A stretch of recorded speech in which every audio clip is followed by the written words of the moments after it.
O conceito social daquela época era o domínio romano sobre um povo, onde um comandante militar tinha uma autoridade sobre aquelas pessoas.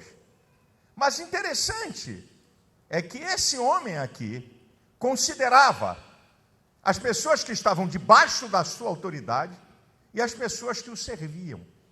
Isso é muito importante, gente. Não é aqui não, é em algum lugar por aí. Eu fico observando de vez em quando, não é? Eu vou falar de uma coisa comum aqui para o brasileiro, para você entender um pouquinho do que eu estou falando. A doméstica que trabalha na sua casa.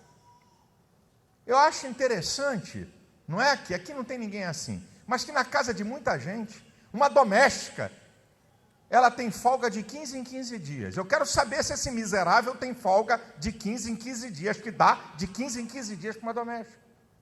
E se ela dorme na casa, ela acorda às 6 da manhã e vai dormir 10, 11 da noite. Todo dia. Então eu fico olhando certas situações, como é que você trata as pessoas que estão debaixo da sua autoridade ou que te servem. E muitas vezes essas pessoas são maltratadas, são ignoradas, sabe? São tratadas como um ser humano de segunda ou terceira categoria. As pessoas não valorizam, não entendem. Você gosta de folga sábado? É mesmo? Você gosta de folga sábado? E por que você dá de 15 em 15 dias para quem trabalha na tua casa? Para pensar. Que senso de justiça é o seu? Qual é o teu senso de consideração para com as pessoas que trabalham? Olha aqui, esse centurião era um camarada que tinha uma coisa chamada afeto. Que as pessoas estão perdendo o afeto, amor, carinho e amizade. O afeto pelo outro ser humano. As pessoas hoje estão mais preocupadas com cachorro, gato, do que com ser humano. Filhinho, vem cá com a mamãe. Deixa eu ficar quieto. Não vou aprofundar o assunto, não. Mas gente cuida de cachorro, né? Tem até um cara que fez uma música, acho que foi do Zeke, né? Troca esse cachorro por uma criança, né? Ele fez uma música anos atrás, aí, sabe? É um negócio assim assustador.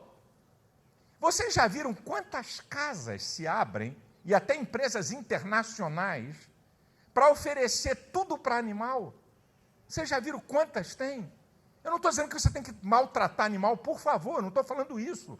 Eu estou dizendo que pessoas cuidam mais e tratam mais de animais do que de seres humanos. E até numa casa, o miserável de um cachorro tem um tratamento melhor do que aquela mulher que faz a comida, que limpa a tua casa.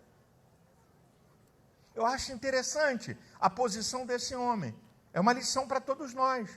Ele não era cristão, ele estava num outro contexto cultural e religioso, mas era um cara de afeto. Era um cara que valorizava as pessoas que trabalhavam para ele. Número 2, uma outra lição interessante que está aqui no versículo 3, na abertura.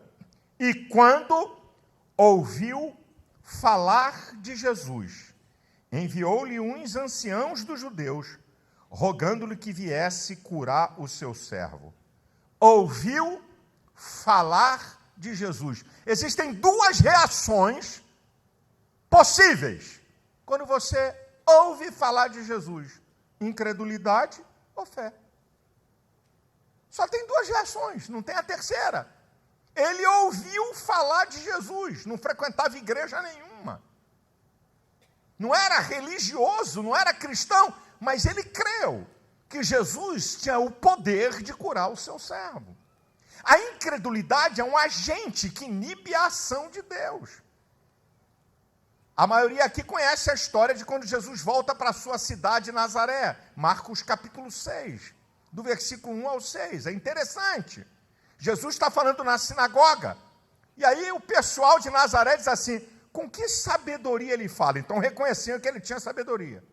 Segundo, com que poder ele opera esses milagres? Então eles sabiam que Jesus curava e operava milagres. Mas não é esse o carpinteiro?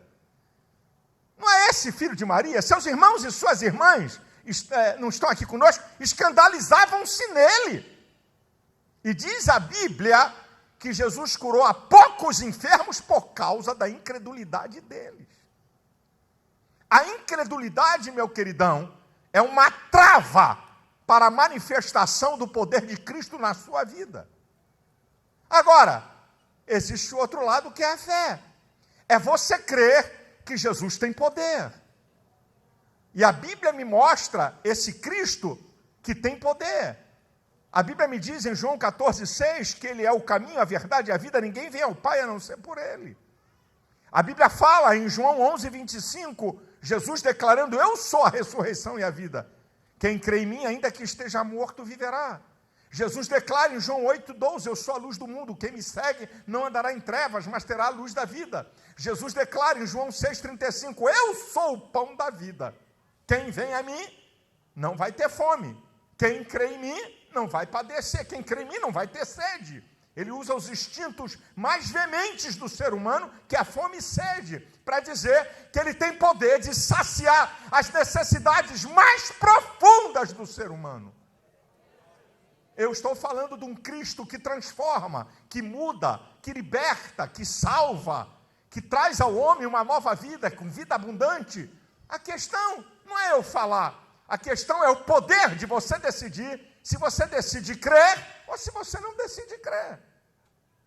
Só tem essas duas opções. Esse homem, que nunca frequentou nenhuma igreja, ele creu que Jesus tinha poder de curar o seu servo. Agora, olha que coisa interessante, o versículo 4 e 5. E chegando eles, junto de Jesus, isso é, ele envia uns anciãos para falar com Jesus, para curar o seu servo. E chegando eles, junto de Jesus, rogaram-lhe muito, dizendo, é digno de que lhe concedas isso, porque ama a nossa nação e ele mesmo nos edificou a sinagoga. Ele é digno. O que significa ser digno? Dignidade é ter autoridade moral, integridade moral, que procede com decência, com honestidade. Como é que nós podemos saber que alguém é digno? Porque fala bonito? Porque tem o dom da oratória, da retórica, porque sabe se posicionar. Dignidade não tem nada com valores abstratos e filosóficos. Dignidade tem a ver com prática de vida, com valores morais, com valores sociológicos e com valores espirituais. Dignidade não é um argumento filosófico. Dignidade é algo que se manifesta na vida. E porque ele é digno, ele ama a nossa nação. Ó, quem está falando isso é a elite religiosa. Ele ama a nossa nação. Um comandante militar que foi enviado de Roma para o controle daquele povo que estava debaixo do domínio de Roma. Quer dizer, ele ama a nossa nação. Ele é um cara que nos considera. Ele é um camarada que nos trata bem, nos trata com dignidade e com justiça. Ele ama a nossa nação e ele mesmo não tendo nada a ver com o nosso princípio religioso, ele nos construiu uma sinagoga. Então aqui está a atividade prática de alguém que é digno. São as suas ações que mostram que você é digno ou não. Não é o poder da tua retórica ou do teu convencimento, mas é a história da tua vida com a tua prática que mostra se você tem dignidade ou não tem dignidade. Agora, olha que coisa interessante. Na abertura do versículo 3 e na abertura do versículo 6. E quando ouviu falar de Jesus, enviou-lhe uns anciãos. Agora, olha o versículo 6. E foi Jesus com eles, mas quando já estava perto da casa, enviou-lhe o centurião uns amigos. Ele envia uns anciãos, depois ele envia uns amigos. A importância de se construir relacionamentos. Minha gente, isso aqui é muito importante. Esse homem teve a capacidade de construir relacionamento com contrários. O judeu odiava o romano porque estavam debaixo do seu domínio. Ele era para ser um cara odiado, tá? De gente querer sabotar e matar. Mas olha como esse camarada consegue construir relacionamentos com o contrário. A Bíblia é um livro fenomenal. O apóstolo Paulo, em 1 Coríntios, capítulo 5, versículo 10, diz assim, olha, se você não quiser se relacionar com devassos, olha o que Paulo está dizendo, com avarentos, com idólatras, você tem que sair do mundo. Se você acha que você é santo demais e que você não pode se relacionar com pessoas, né, até que vão contra seus princípios, o apóstolo Paulo é dizendo, você tem que sair do mundo. Porque você não vai ter como conviver na sociedade, já que nós somos seres sociais, você vai ter que aprender a conviver com contrários. E é interessante a importância de se ter amigos. Ele tem relacionamento com os anciãos, a elite religiosa, mas ele também tem amigos. Provérbios capítulo 18, versículo 1 diz que aquele que se isola insurge-se contra a verdadeira sabedoria. Todo isolado é ignorante. E o último versículo diz que o homem que tem muitos amigos pode congratular-se, porque amigos mais chegados do que irmãos. Agora, escute isso aqui que é importante. A inteligência de discernir o nível de cada relacionamento. Presta atenção isso aqui é muito importante. Olha o que estava na cabeça desse centurião. Eu estou com um servo doente. Na cabeça dele, Jesus é um religioso. Eu vou usar religiosos para falar com ele. Porque a elite, a autoridade religiosa dos judeus, os anciãos, então, ele pede os anciãos para irem a Jesus, porque na ideia dele, Jesus é um religioso. Então, há uma ligação. Eu vou pedir a esses religiosos para pedir a Jesus para curar o meu servo. Agora escute.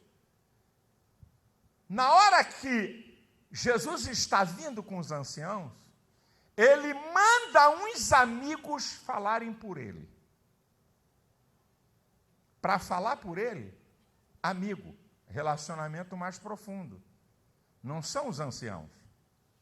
Os anciãos não falam por ele. Os anciãos pedem por ele. Para falar por ele, a narrativa aqui é dos amigos. Não é dele. Ele não fala diretamente com Jesus. Os amigos é que vão a Jesus e dizem assim, olha, ele manda dizer o seguinte, que não é digno de receber, de que tu entres na sua casa.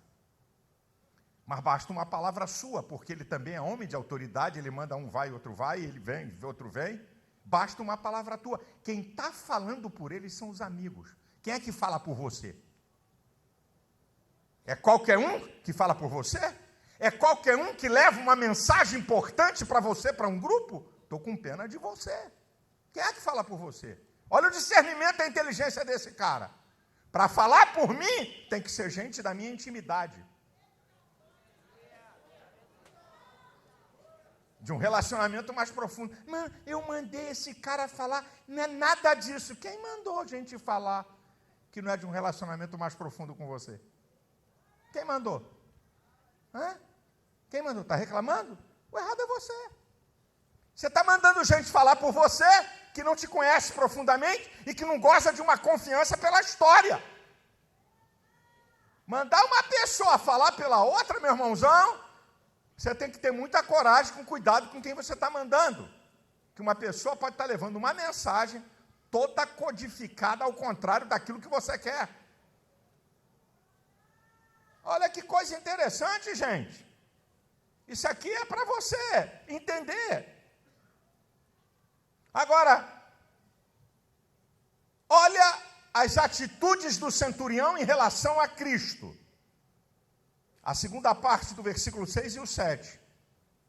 E foi Jesus com eles, mas quando já estava perto da casa, enviou-lhes o centurião uns amigos, dizendo, Senhor, não te incomodes, porque não sou digno de que entres debaixo do meu telhado, e por isso nem ainda me julguei digno de ter contigo. Dize, porém, uma palavra, e o meu criado sarará. Isso aqui mostra as atitudes do centurião em relação a Jesus. Primeiro, Senhor, reconhecimento da soberania de Cristo. Ele é maior do que eu. Olha que nós estamos falando de um comandante militar que tem autoridade. Não sou digno. Eu não sou digno. Aqui é reconhecimento de soberania. Ele é maior do que eu. Depois vai dizer assim, eu não sou digno. Reconhecimento de superioridade. Ele é melhor do que eu e mais importante do que eu. Terceiro, basta uma palavra. Reconhecimento da autoridade. Ele tem mais poder do que eu. É incrível. Como é que ele vê Jesus? Ele tem soberania, ele tem superioridade, ele tem autoridade mais do que eu. Ele reconhece Jesus sem nunca ter frequentado a escola dominical, sem nunca ter ido à igreja. Versículo 6. Não sou digno. Ele está dizendo aqui no versículo 6. Eu não sou digno. Ué, interessante. O senso crítico do centurião. Interessante isso aqui. Eu não sou digno. Os anciãos disseram, ele é digno de que tu cure o seu servo. Agora ele diz, eu não sou digno. Senso crítico. O senso crítico desse homem mostra sua humildade. O senso crítico dele reconhece que mesmo ele sendo uma autoridade, ele não é autoridade em tudo. Ele tem um senso crítico.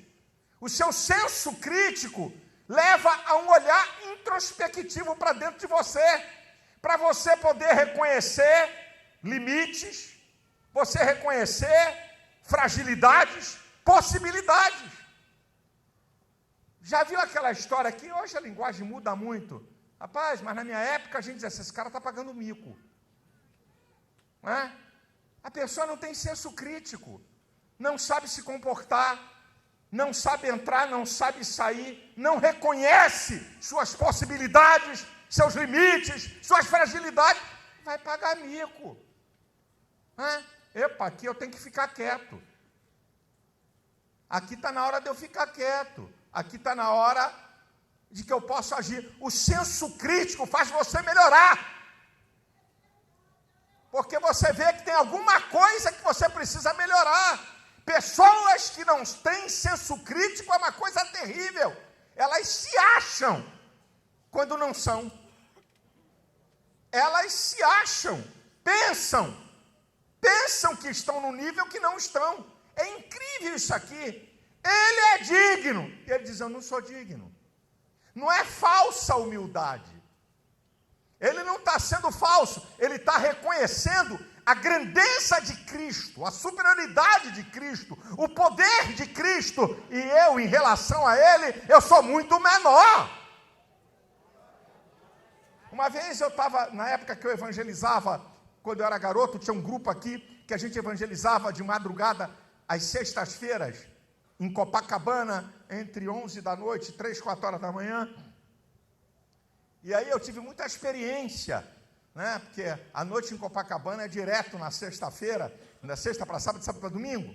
E uma vez a gente estava evangelizando, aí um cara chegou e disse para mim, não leva mal não, meu amigo, ô garotão, Deus tem que se revelar a mim, tem que provar que Ele existe. Eu falei, uau, olha, Deus vai ficar sem dormir essa noite. Aí eu levei para o deboche. Olha, Deus vai ficar preocupado porque você acha que Ele tem que se manifestar. Amigo, Deus não está nem aí para você, porque Ele é.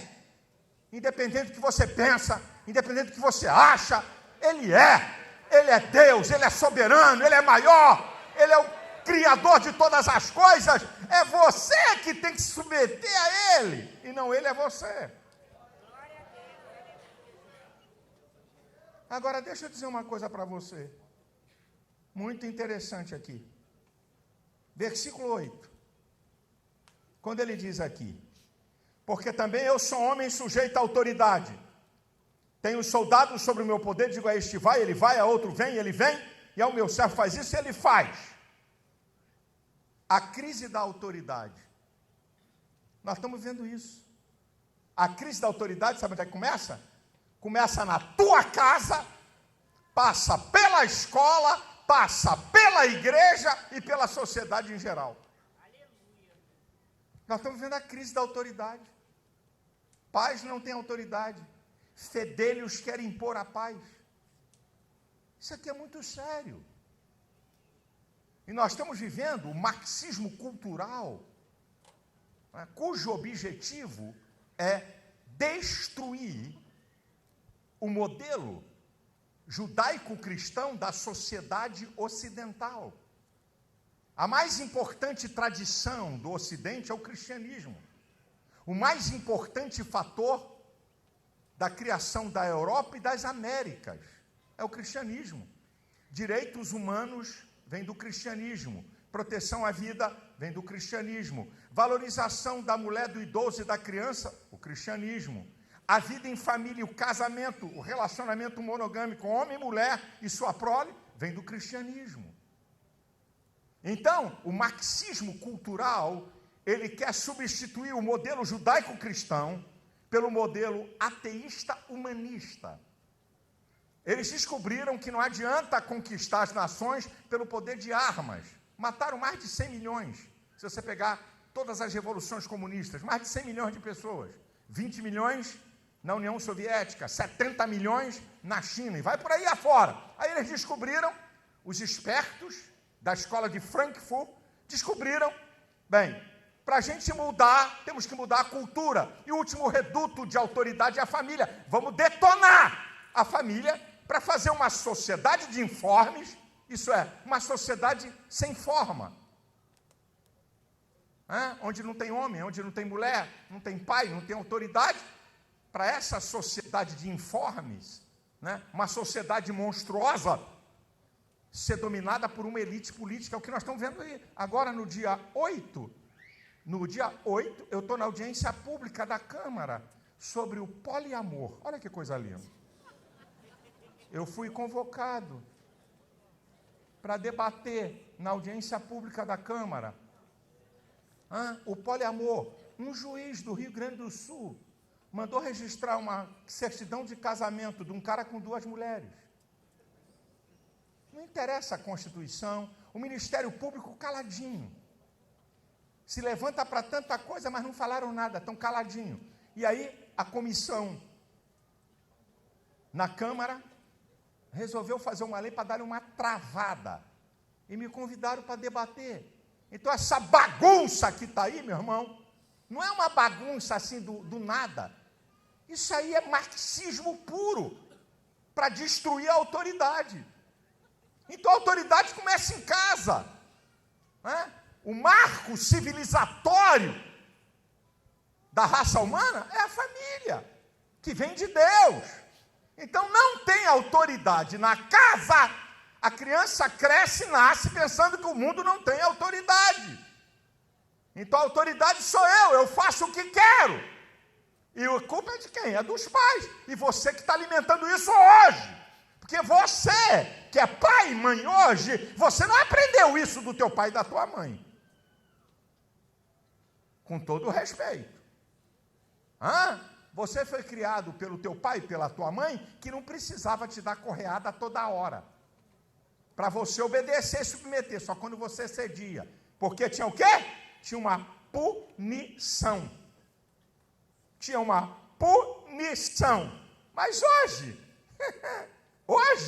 punição, não existe regra, limite, disciplina, nem punição. E querem trazer a bagunça para cá, para dentro da igreja. Aqui não, violão, aqui vão ter que me encarar.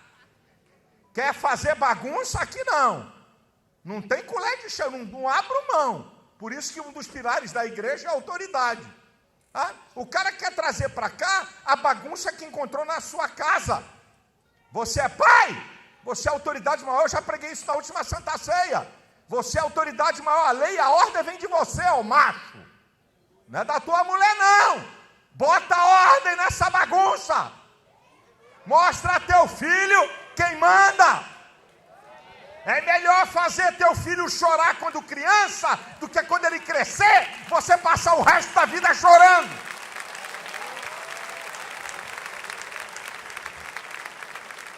Ai, eu não aguento ver meu filhinho chorar. Ai, meu Deus, tá chorando.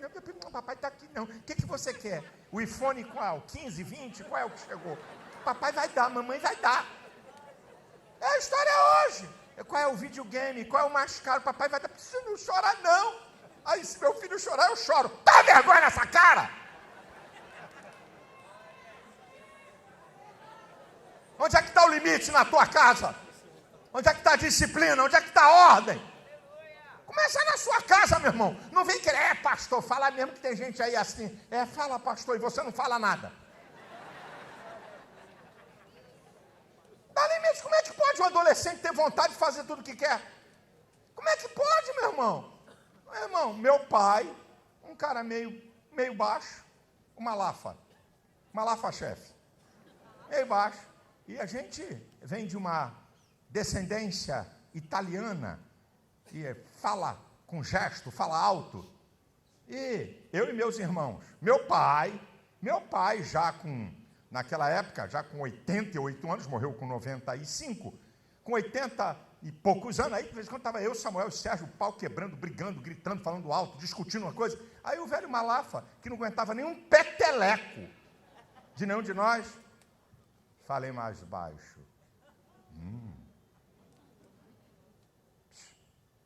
Acaba com essa conversa. Acabou. Por quê? Porque nós passamos desde a nossa infância reconhecendo a autoridade. Meu amado irmão, eu não comi merenda na universidade. Os filhos clamam pela autoridade dos pais, de maneira inconsciente. O filho precisa ser mandado. O filho precisa ouvir não. Sim, sim, sim, tudo sim. Não tem um não para esse moleque, não tem um não. Aí quando vira um adolescente de 15, 16 anos, você dá um não e quase te dá um tapa. Fica revoltado, dá soco, quebra copo. Sabe por quê? Porque nunca tomou uma correada, nunca tomou uma chinelada de um chinelo Raider. Não é a Havaiana não, que esse é mole. É o Raider, aquele de duro. Alguém morreu por receber correada? Alguém morreu por receber chinelada na vida? Hã? Ou a vara da goiabeira? Alguém aqui morreu?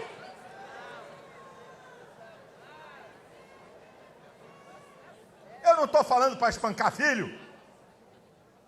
Não estou falando isso. Não se dá tapa na cara de ninguém, muito menos de criança. Uma vez eu morava aqui na rua Fernandes Pinheiro. Na Fernandes Pinheiro, no edifício. Aí um dia de tarde, eu estou em casa, estou perto da varanda, eu começo a escutar um garoto gritando: não, mãe, não faz isso, mãe. Aí me despertou, eu fui para a sacada da varanda. Rapaz, uma mulher, um garoto de uns 10, 11 anos de idade, um garoto magrinho e uma senhora forte, só tapa na cara do garoto, na rua, segurando ele pela camisa com força, tapa na cara. Aí eu não aguentei, porque os excessos. A autoridade não significa você abusar de quem está debaixo da sua autoridade. Ei, senhora! Ou a senhora para, eu vou descer aí. Para a senhora dar na minha cara. Eu quero ver você dar na minha cara. Aí ela sentiu o drama, sentiu que eu não estava para brincadeira, aí parou. Ou então vai chamar a polícia e o juizado para lhe prender. Ninguém está falando de espancar criança. Isso é crime. Não estou falando disso não. Mas ninguém morre por tomar uma correada. Ninguém morre. Não morre, não. Um dia desse eu estava vendo, mandaram para mim um vídeo da mãe pegando uma correia e esquentando as pernas de uma menina. Ela pula para cá, pula para cá. Não, mas filepo, toma aqui. Toma, para você aprender a não fazer mais. Não morre, não. Nunca mais vai esquecer. Quer que eu te diga uma coisa? Eu bati muito pouco nos meus filhos. Muito pouco. Mas eles sabiam. Não abusa do que ele fala. Não transgride não, porque vai ferver em cima. Eles sabiam. Eles sabiam muito bem. Eu bati muito pouco. Bati muito pouco. Né? Dei umas correadas em quem merecia. E eu trancava a porta. Não tem onde escapar, botava a chave. Já sabia que a conversa era só eu e o indivíduo, ou a indivídua. Quem mandou você fazer? A correia não aparecer na minha mão para não espantar o cliente. Aí quando entrava no quarto que eu trancava, estava lá a correia no lugar certo. Já sabia. Quem mandou você fazer? Eu já não tinha te avisado? Avisei mais de uma vez? Não avisei a você sobre isso? Então agora chegou a hora da punição. Não vai, não sai, não dou esse presente. Esse é um problema. Nós estamos vendo uma crise de autoridade. E esse cara aqui diz assim, olha, eu sou homem de autoridade. Eu digo para esse vai, ele vai. Eu digo para aquele vem, ele vem. Aí fica, menino, eu vou aí, hein? Aí o garoto vem, nada. Eu vou te pegar, hein? É a 100ª vez que ela fala. Menino, eu vou te dar uma correada. Nunca deu um peteleco, vai dar correada em quem, minha querida irmã? Aí o moleque fica abusado. Eu estou me lembrando aqui a história de a ignorância de pai, de excesso, sem dizer nome aqui, mas eu conheci eles. Músico, ele dizia que o pai dele era um cara muito ignorante na igreja e batia nele com um cabo de vassoura. Isso é coisa muito séria, isso deixa marcas. E aí ele descobriu, o cara, moleque terrível, e ele falou, pastor, eu era da confusão. Eu não apanhei uma vez que não merecia, mas só que meu pai, quando eu pegava, se excedia, porque ele pegava de cabo de vassoura, e cabo de vassoura marca, deixa roxo, e ele pegava de pancada. Mas aí eu descobri que meu pai, crente da igreja, tremia com uma profecia. Eu estou vendo o irmão me contando. O pai tremia quando falava uma profecia. Assim diz o Senhor. Ele via que o pai chorava, ficava humilde. Aí um dia ele falou, vou testar. Ele falou, pastor, eu não era fácil, eu armava, eu era treteiro, eu era arruaceiro. Eu não apanhei uma vez que não merecesse. Só que meu pai excedia, só isso. Aí uma vez, eu fiz uma daquelas que eu estava acostumado a fazer. Meu pai passou a mão no cabo de vassoura e veio. Quando ele veio, eu falei, assim diz o Senhor. Não toque nos meus pequeninos.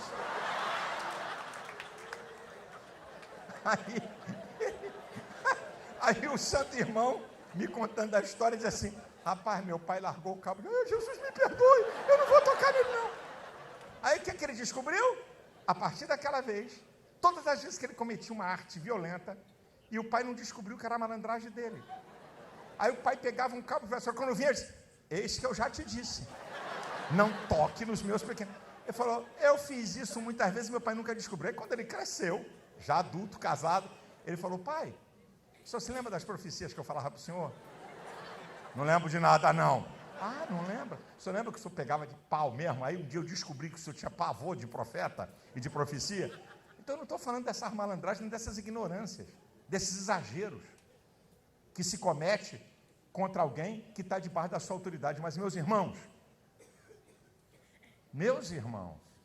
nós estamos vivendo um tempo difícil. Eu estou me lembrando, em 2013, vocês lembram dos Black Blocs no centro da cidade? Quebraram, fizeram, atacaram fogo, arrebentaram tudo. Tudo filho da classe média. Aí eles foram encurralados na Câmara Municipal. Lembra disso ali, o vereador esquerdo? Aí foram encurralados na Câmara Municipal. Ficaram presos na Câmara Municipal. Só filho da classe média. Sabe o que aconteceu? As mamães levando o McDonald's. Para o meu filhinho, passando pela grade, para os bonitinhos que tacaram fogo, que rebentaram, destruíram. Esse é o problema.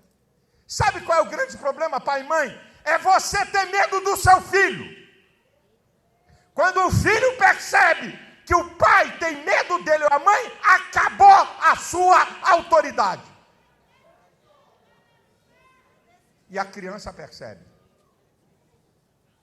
Eu tenho isso na minha família. Minha família é grande.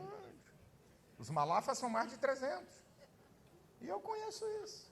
Olha lá. Pai com medo de filho adolescente. Se desse uma encarada nesse moleque, não seria abusado. Virou adulto, ninguém controla. Olha lá.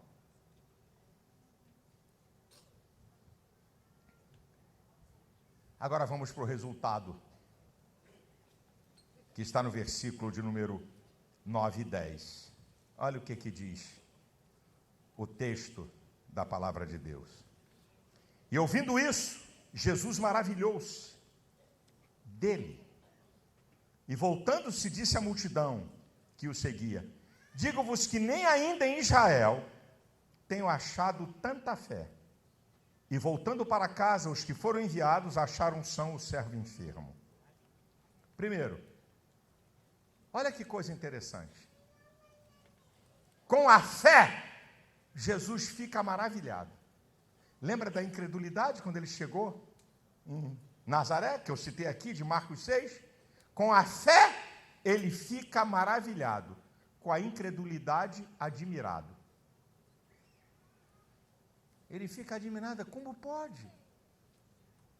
Eu estou aqui, eu realizo, eu manifesto o meu poder e não acreditar em mim. Agora, escute isso, é interessante o que eu vou falar aqui. Algumas observações importantes em relação à fé e Jesus Cristo. Presta atenção a isso. Em Marcos capítulo 4, versículo 40 e 41, você lembra da tempestade que Jesus está no barco com os discípulos? Começa a entrar água, eles acordam Cristo, que estava dormindo no barco que eles estavam. Mestre, não se te dá que pereçamos? Jesus repreende o vento, manda o mar se aquietar, e Jesus vai dizer uma palavra: por que sois tão tímidos? Ainda não tendes fé?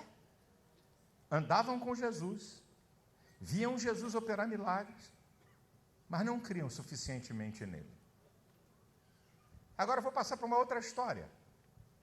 Mateus, capítulo 14, versículo 31, quando Jesus manda os discípulos atravessarem para outra banda do mar, eles estão debaixo das ordens de Cristo, no meio do mar levanta-se uma tempestade, e aí Jesus vem sobre as águas, eles estão exaustos de lutar contra aquela tempestade, e quando vem o vulto de Cristo, é um fantasma. Jesus: não tenho medo, sou eu. Aí Pedro diz: se és tu, manda ter contigo. Jesus: pode vir. Mas diz o texto que, sentindo o vento forte, começou a afundar. Jesus pega e diz assim: homem de pouca fé. São discípulos. Na primeira, vocês não têm fé. Agora, tem pouca fé. A fé de você é que, se a tempestade continuar, se o problema continuar, você perde a fé. Você tem uma fé que vai até um limite. Mas se persistir o problema, a fé acaba. É um outro tipo de gente. Agora vamos para o terceiro. Está em Marcos, capítulo 5, versículo 26, 27 e 34. A mulher do fluxo de sangue. Nunca frequentou uma igreja. Não andou com Jesus. Ouvindo, não tem nem nome, certa mulher, ouvindo falar de Jesus, disse: se tão somente eu tocar na sua orla, eu serei curada. E é o que ela consegue fazer no versículo 34. Jesus vai dizer: mulher, a tua fé te salvou. A tua fé vai em paz ser curada desse mal. Uns não têm fé e andavam com Jesus e viam Jesus operar milagres. O outro, uma fé que naufraga, dependendo do nível da continuidade da adversidade da tempestade. Agora, uma mulher que não andava com Jesus, mas creu que ele tinha poder para realizar um milagre, debilitada, gastou tudo que tinha. Jesus diz: mulher, a tua fé. Ela tem fé. Mas vai para um outro nível. Você lembra da mulher cananeia, Mateus 15, 28. Jesus, discípulos e uma mulher vem gritando: Senhor, tem misericórdia de mim, minha filha está miseravelmente endemoniada. Jesus não está nem aí, continua. E de repente Jesus diz assim: não é bom tirar o pão dos filhos e deitá-los aos cachorrinhos. Ela diz: Senhor, até os cachorrinhos comem da migalha que cai da mesa do seu Senhor. Uma fé que é provada. Uma fé que é provada. Aí Jesus vai dizer para ela: mulher, grande é a tua fé. Aqui não tem fé, aqui tem pouca fé, aqui já tem fé, mas a fé dessa mulher é grande. Contrário a tudo, ela manteve a confiança. Discípulos de Cristo persuadindo Jesus a deixá-la Pô, manda essa mulher calar a boca, despede essa mulher. E ela está firme. Jesus dá uma palavra dura para ela desistir. Diz, olha, mulher, grande é a tua fé. Seja feita conforme tu crê. Imediatamente a sua filha ficou liberta. Agora chega para um outro nível de fé, que é a do centurião, onde ele nem vai falar com Jesus. Ele manda a gente falar por ele. Diz, olha, não precisa entrar na minha casa, não. Aqui está a mensagem do centurião Cristo. Ele disse que não é digno de te receber, não. Mas basta tu liberar uma palavra, que o servo dele vai ficar curado. Jesus disse assim, eu nunca vi tamanha fé em Israel. Depois eu te explico por que a fé do centurião é maior. Você está vendo o nível de fé? Agora, escuta um outro dado interessante. Uma outra coisa muito interessante, que está em Lucas 17:11. 10 leprosos, à distância, diz, mestre, tem misericórdia, nos cure. Jesus diz, apresente-se ao sacerdote. Isso é para comprovar que vocês estão curados. Os 10 foram curados. Aí um volta, samaritano, não se davam com os judeus, tinha rixa. Ele volta, glorificando a Deus, se prostra aos pés de Cristo e adora. Jesus disse, mas eu não curei 10 só porque esse voltou glorificando a Deus. Jesus vai dar uma sentença para ele que é interessante. A tua fé te salvou. Os outros 9 tiveram fé para ser curados, mas não tiveram fé para a salvação. Você não. Você foi curado e crê que eu sou Senhor, que eu sou Salvador. Tem gente que só tem fé para receber bênção, mas não tem fé para seguir a Jesus.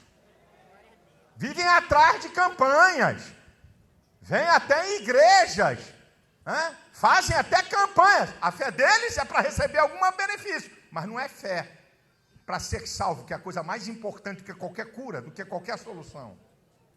Mas Jesus diz uma coisa muito interessante. Quando Jesus, o lance da mulher, do fluxo de sangue, é que o principal da sinagoga, Jairo, chega para Jesus dizendo, minha filha, minha menina está moribunda, ela vai morrer.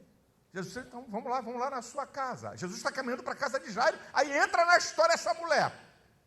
No versículo 34, quando Jesus declara, filha, tua fé te salvou, ser curada desse teu mal. Quando acaba isso, vem os servos do centurião e dizem assim, não incomodes mais o mestre, porque a tua filha morreu.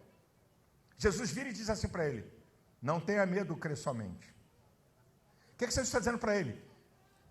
Mesmo que todas as circunstâncias estejam contrárias, mesmo que tudo que a palavra venha com uma verdade de um fato, creia que eu tenho o poder para reverter qualquer situação. E Deus está falando aqui com pessoas. Todo mundo pode dizer para você, já era, isso aí não tem solução, ninguém resolve. E Deus está colocando aqui na minha boca uma palavra para você. Ei! Não tenha medo, crê somente, creia que Jesus pode reverter esse quadro, pode abrir essa porta, pode operar um milagre. É Jesus que fala em Marcos 9:23, se tu crê, tudo é possível ao que crê. E a Bíblia diz em Hebreus 11:6, que sem fé é impossível agradar a Deus. Não tem meio de você chegar perto de Deus a não ser pela fé.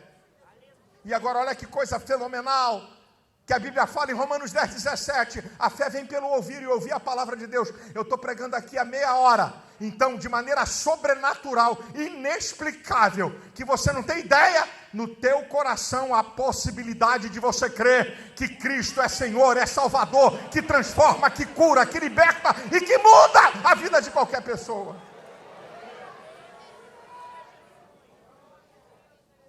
Por que a fé do centurião é a maior fé?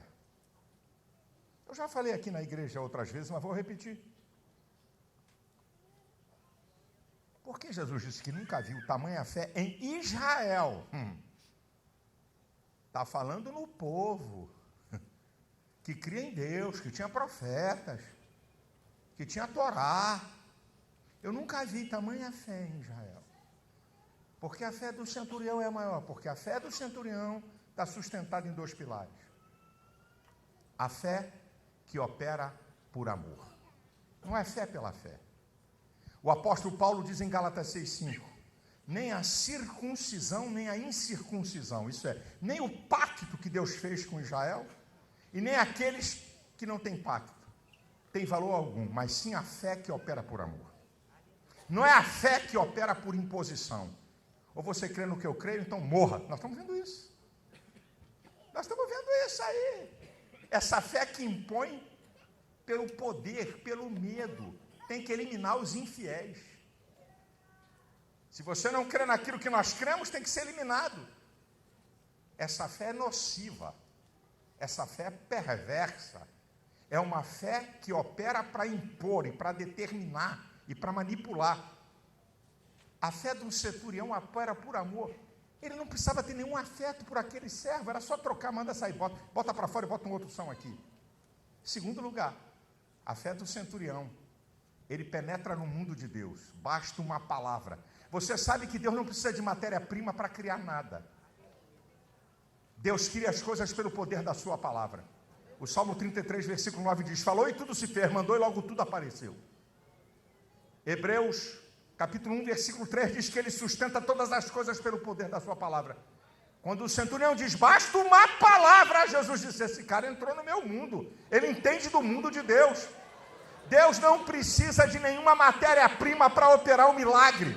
Deus não precisa de fatos a favor. Do nada ele faz tudo. Ele abre a porta que ele quer. Ele opera o milagre que ele quer. Ele traz, ele não precisa de ninguém nem de nada. Ele tem poder para realizar aquilo que ninguém pode realizar.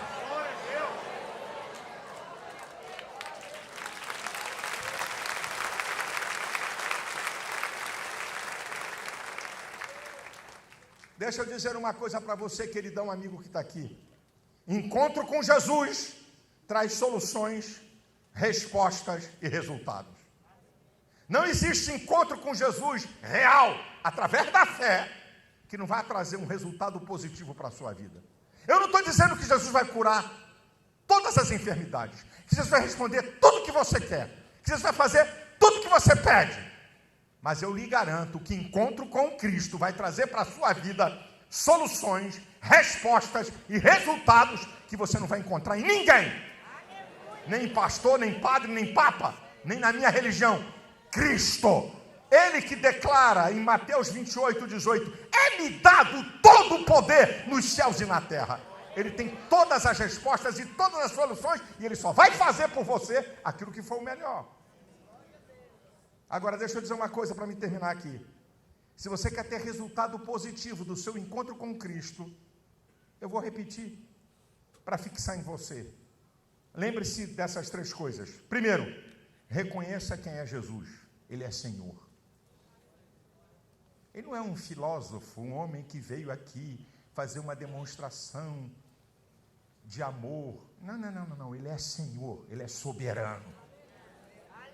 Ele é Rei dos reis e Senhor dos senhores.